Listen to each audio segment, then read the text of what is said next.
오늘 하세나 본문은 베드로전서 3장 8절에서 12절까지의 말씀입니다. 마지막으로 말합니다.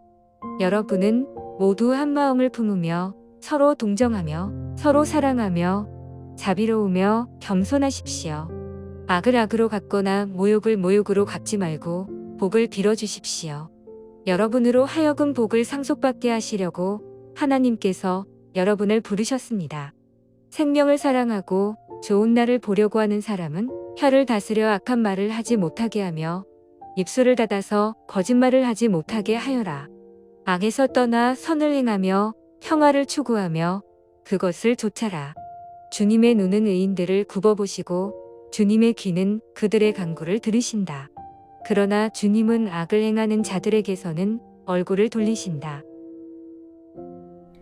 오늘 말씀은 마지막으로 말합니다 라고 시작을 합니다. 이것은 베드로전서 2장부터 이어지는 세상 속에서 살아가는 하나님의 백성의 삶에 대해 말하는 것을 정리하는 것입니다. 베드로는 2장부터 자유인과 종, 아내와 남편처럼 특정한 대상들에게 말했다면 오늘 말씀 8절부터는 모든 사람들을 대상으로 말하고 있습니다.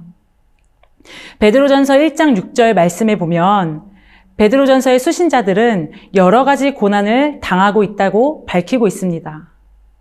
살면서 누군가가 우리를 향해 악의를 가지고 말하고 모욕적인 행동을 한다면 우리의 가장 자연스러운 반응은 보복하고 싶은 것입니다.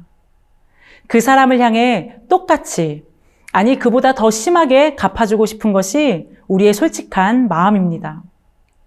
그러나 오늘 말씀에서 그리스도인은 그런 수치와 악함과 모욕을 축복으로 갚으라고 말합니다. 어떻게 이 일이 가능할까요? 나에게 수치와 모욕을 준 사람을 향해 어떻게 복을 빌어주라는 것일까요?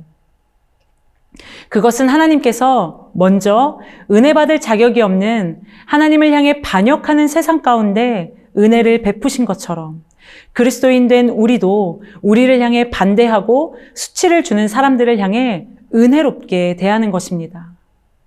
세상에서 말하는 가치는 때로 예수님이 보여주신 모습, 예수님의 가치와는 다른 모습일 때가 참 많습니다.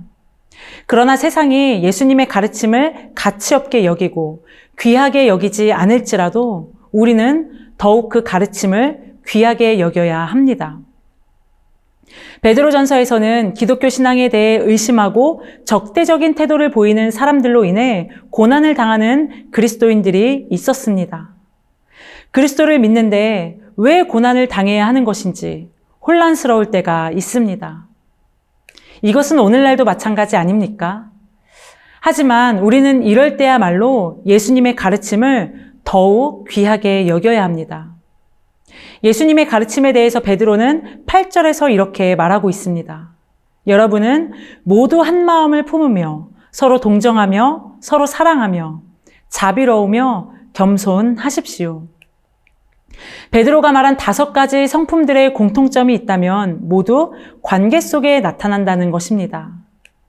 당시 로마 사회에서는 겸손을 가장 약함의 표현으로 여겼습니다.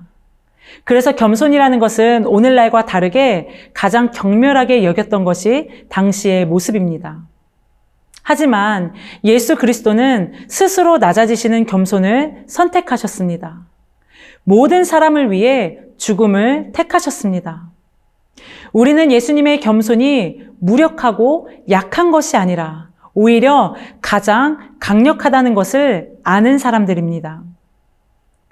예수님께서는 자신을 낮추심으로 당시 사회에서 가장 약하게 여기던 겸손의 가치를 완전히 바꿔놓으셨습니다. 우리는 그 예수님의 겸손함으로 나에게 찾아오는 모욕과 수치, 때로는 고난과 악을 대해야 하는 것입니다. 세상에서는 같은 마음이 아닌 내가 원하는 것을 품으라고 말할지라도 세상에서는 다른 사람의 감정보다 내 마음이 가장 중요하다고 말할지라도 뜨겁게 사랑하는 것이 불가능하다고 말할지라도 그리스도인들이 고난 가운데 있을지라도 모든 관계 가운데 사랑과 이해와 긍휼과 겸손으로 행해야 합니다. 이것이 예수님의 가르침이기 때문입니다.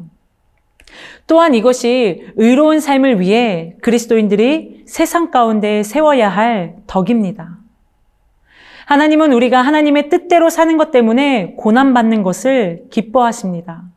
그것은 우리의 고난 자체가 의미가 있어서가 아니라 그 고난이 세상의 백성이 아니라 하나님의 백성으로 삶을 살아가고 있다는 증거가 되기 때문입니다. 이것이 9절에서 말씀하고 있는 장차 복을 상속받게 되는 결과를 가져올 수 있을 것이기 때문입니다. 사랑하는 여러분, 우리의 모든 것을 보시고 모든 것을 들으시는 하나님을 신뢰하며 어떠한 환경과 상관없이 우리에게 고난이 올지라도 우리에게 먼저 이러한 삶을 보여주신 주님을 바라보며 주어진 말씀을 따라 나의 삶을 조율하고 결정해 나갈 때 우리는 세상과는 구별된 하나님의 백성으로 살아갈 수 있게 될 것입니다. 우리 모두 이러한 삶이 되기를 축복합니다. 함께 기도하겠습니다. 하나님, 우리가 세상을 살아가다 보면 세상에서 중요하다 말하는 가치와 하나님께서 우리에게 말씀하신 그 말씀이 부딪힐 때가 참 많은 것 같습니다. 우리의 상황이 좋지 않고 특별히 우리 가운데 고난이 올 때에는 세상에서 말하는 방식이 좀 더 좋아 보일 때도 있는 것 같습니다. 그러나 하나님, 오늘 말씀을 통해서 그럴 때야말로 하나님께서 우리에게 말씀하신 것을 힘써 지켜야 함을 우리가 말씀을 통해 깨닫습니다. 오늘을 살아가는 우리의 삶에서도 세상이 아무리 좋다 말하는 그 가치들에 우리의 마음을 뺏기지 않고 하나님께서 지키라 하신 것을 힘써 지키는 우리의 삶이 될 수 있도록 인도하여 주시옵소서. 이 모든 말씀 예수님의 이름으로 기도합니다. 아멘.